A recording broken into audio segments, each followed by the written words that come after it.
On raconte que lors d'une de ces réunions, Hitler a demandé qu'on lui apporte une poule. Il l'a attrapée fort d'une main pendant qu'il la déplumait avec l'autre. Se débattant de douleur, la poule a voulu fuir, mais elle n'a pas pu car l'étreinte était au-dessus de ses forces.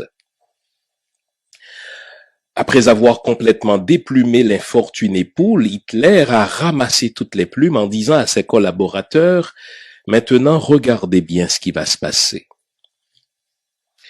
Hitler a lâché la poule sur le sol et s'est éloigné d'elle.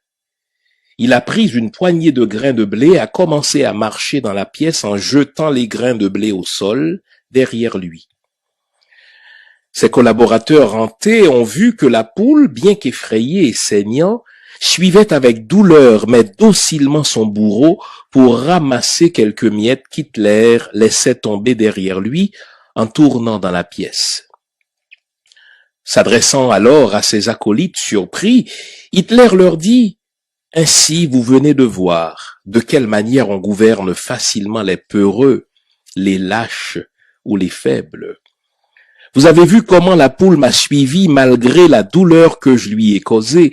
Je lui ai tout pris, les plumes et la dignité, mais elle me suit quand même en quête de remoulage.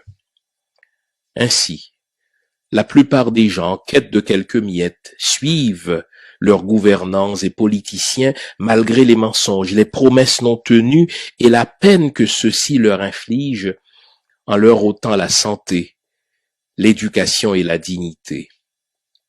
Le peuple suit toujours celui qui lui donne des miettes. Gérald Coton.